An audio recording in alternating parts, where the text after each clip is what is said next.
안녕하세요 여러분, 마라스탁입니다. 오늘은 코로나 기간에 나타난 중국의 변화에 대해서 말씀을 드리려고 하는데요. 코로나 때 가장 중국에서 바빴던 두 사람을 꼽자면 저는 아마 웨이야 아니면 리자치가 되지 않을까 싶습니다. 리자치는 제가 예전 화장품 라이브 방송 때도 소개를 시켜드렸던 중국의 2위 인플루언서고요. 최근에 라이브 스트리밍이 중국에서 정말 큰 트렌드인데요. 사실 인스타도 그렇고 유튜브도 라이브가 있기 때문에 이게 그렇게 큰 트렌드인가 하고 안 와닿으시는 분들을 위해서 두 가지 사례를 먼저 말씀을 드리고 시작을 하겠습니다. 대부분 라이브 스트리밍 하시면 화장품, 의류, 먹을 거 이 정도로 이제 판매를 하지 않을까 하시는데, 이 웨이야라는 사람이 처음으로 오피스텔 라이브 스트리밍을 하면서 7분 만에 288채의 주택을 판매를 했고요. 블랙스톤 창업자가 중국에서 최근에 신간을 발표를 했는데, 유명한 벤처 캐피탈리스트라던가 완커 경영진과 이 라이브를 통해서 약간 교류를 하고 사람들도 같이 댓글로 참여를 해서 최종적으로는 그 책을 살 수 있게끔 하는 이런 모델이 도입이 됐습니다. 그야말로 전 산업에서 이 라이브 스트리밍을 통해서 정보라던가 물건을 살 수 있는 이런 교류의 장이 펼쳐지고 있는데요. 영상을 시청하고 있는 분들 역시도 인터넷의 대부분 이용 시간을 영상을 시청하시는데 할애를 할 겁니다. 특히 코로나 때문에 모든 오프라인 활동이 제약을 받으면서 이런 현상은 가속화되고 있는데요. 중국은 지금 한 10억 5,800만 명 정도의 모바일 인터넷 유저 수가 있는데, 이 사람들의 사용 시간 자체가 코로나 이전과 대비해서 21%나 증가를 했습니다. 이런 이용 시간 증가에는 아마 영상 시청이 큰 비중을 차지하지 않을까 생각이 드는데요. 이런 영상 시청 증가의 트렌드에 맞서서 전자상거래 기업들이 너도 나도 할 거 없이 라이브 스트리밍에 열을 올리고 있습니다. 사실 이건 중국에만 국한된 이슈는 아닌데요. 어떤 플랫폼이든지 유저들이 그 플랫폼에 머무르는 시간이 길어질수록 좀 더 사용할 수 있는 데이터가 늘어납니다. 그래서 플랫폼들은 다양한 서비스를 통해서 유저들이 최대한 그 플랫폼에 머무를 수 있도록 노력을 하고 있는데요. 알리바바는 물론 중국의 1위 전자상거래 기업이지만 그동안 부족했던 건 바로 이용 시간에 있습니다. 대부분의 유저들이 쇼핑만 하고 떠나는 반면에 바이트댄스의 틱톡이라던가 콰이쇼 같은 쇼클립 영상의 시간을 할애하면서 이 유저들을 데리고 오는 게 급선무였는데요. 그러다 보니까 2016년에 알리바바 타오바오의 스트리밍 기능을 결합을 합니다. 그때부터 라이브를 통한 이 GMV 자체가 100% 이상 증가하긴 했지만 코로나를 통해서 본격적으로 성장을 하기 시작을 했고요. 이런 현상은 계속 가속화될 것으로 보고 있습니다.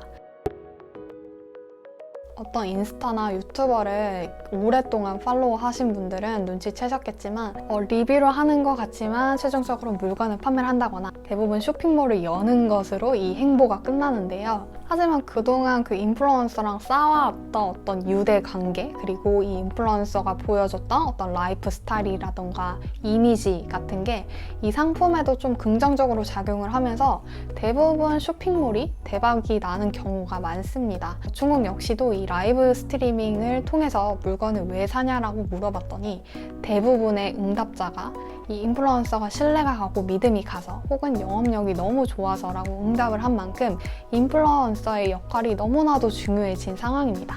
그래서 타오바오는 웨이야, 리자치 같은 유명 인플루언서를 다 영입을 해서 플랫폼에서 물건을 판매를 하고 있고요.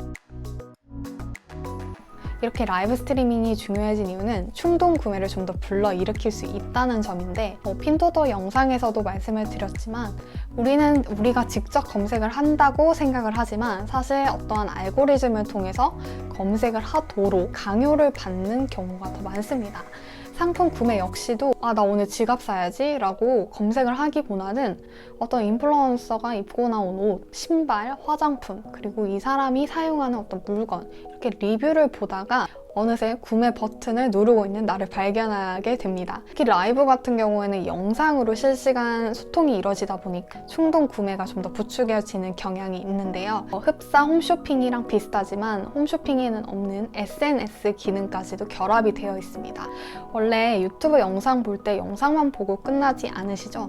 라이브 볼 때도 실시간 채팅창을 통해서 다른 사람들은 어떻게 생각하는지 몰랐던 정보도 교류할 수 있고 전체적인 분위기가 이렇게 만들어지는 경향이 있습니다. 보통 홈쇼핑에서는 호스트가 이거 지금 전화 폭주하고 있어요. 마지막이에요 라고 해도 이게 진짠지 가짠지 구분하기가 어려운데 라이브는 다른 사람의 반응을 즉각적으로 알 수가 있고요. 그리고 내가 분명 혼자서 보지만 같이 친구랑 쇼핑하는 그런 느낌을 낼 수가 있습니다. 그리고 즉각적으로 피드백이 가능하다는 장점도 있는데요. 이 제품이 어떤 게 좋은지 이쪽도 보여주세요 라고 즉각적으로 댓글을 남기면 인플루언서가 바로 보여준다거나 또 내 댓글 채택당하면 또 좋은 그런 느낌 있잖아요. 그래서 뭔가 끈끈해지는 이런 느낌이 있기 때문에 일반적인 웹사이트에서 단순히 사진이나 설명이 있는 것보다 훨씬 더 구매 비율이 높아지는 경향이 있습니다. 실제로 라이브 스트리밍을 이용한 사람들의 구매 비율이 훨씬 더 높고 이용 시간 자체도 길어지는 것을 보실 수가 있습니다. 그래서 알리바바뿐만 아니라 텐센트 그리고 JD.com, 핀토토 그리고 쇼클립으로 유명한 바이트댄스의 틱톡이나 콰이쇼 역시도 전자상 거래 기능을 도입을 했는데요. 알리바바는 워낙 전자상 거래의 대표 주자다 보니까 다른 플랫폼에는 없는 기능을 많이 도입을 하고 있습니다. 유튜브도 가장 중요한 건 시청 시간인데요. 알리바바 역시도 사람들이 그 플랫폼에서 그 영상을 계속 시청할 수 있도록 일정 시간 이상 보면 할인 쿠폰을 준다거나 이 인플루언서랑 소통을 잘해서 등급이 높은 사람한테는 좀 더 높은 할인율을 적용해 준다거나 다양한 활동을 통해서 사람들이 계속해서 그 영상에 그 플랫폼에 머무를 수 있도록 유인을 하고 있고요. 이런 게 실질적으로 지난해 광군절부터 올해 코로나를 통해서 GMV가 증가하는데 즉각적인 효과를 내주고 있습니다. 원래는 이 타오바오 몰 안에서 라이브 스트리밍을 하려면 점포를 운영한 경력이 있어야 되는데 2월부터 무료로 누구든지 이 서비스를 할 수 있도록 독려를 하고 있고요. 이 타오바오에서 물건을 판매하는 사람들의 50% 이상이 다 라이브 스트리밍을 하고 있습니다. 물론 콰이쇼나 틱톡 역시도 자체 플랫폼 내에서 물건을 살 수 있지만 대부분이 타오바오나 JD.com 상품으로 링크가 연결이 되기 때문에 기존 전자상 거래 기업들이 훨씬 더 본진을 강화하고 있고요. 전체 소비자 만족도 측면에서는 틱톡이나 콰이쇼보다 알리바바의 타오바오가 만족도가 가장 높은 것으로 나타났습니다. 특히 이런 소비 트렌드는 앞으로도 지속될 것으로 보고 있는데요. 따라서 앞으로 전자상 거래 플랫폼에 투자를 하실 때 얼마나 라이브 스트리밍 서비스에서 경쟁력을 갖고 있는지를 판단하시는 게 너무 중요하고요. 브랜드 역시도 어떤 인플루언서랑 협력을 하는지 그리고 얼마나 활용을 잘 하는지가 관건일 것으로 예상이 됩니다. 그래서 2월과 3월에 사실 코로나로 중국인들이 외출을 못하는데도 화장품 소비가 급증을 했는데 그 이유는 라이브 스트리밍이 큰 몫을 했다고 보고 있고요. 물론 코로나로 립스틱이나 이런 색조 화장품 판매는 어느 정도 타격을 입겠지만 기초 화장품은 계속해서 판매가 증가하고 있고요. 중국 국내 코로나는 계속해서 진압이 되고 있기 때문에 이런 스트리밍 판매랑 맞물려서 색조 화장품 판매도 같이 증가할 것으로 전망하고 있습니다. 그래서 오늘은 중국의 전자상 거래가 어떻게 스트리밍을 결합을 하는지 트렌드에 대해서 말씀을 드렸고요. 다음에 좀 더 좋은 영상으로 찾아뵙겠습니다. 여러분, 짜이젠!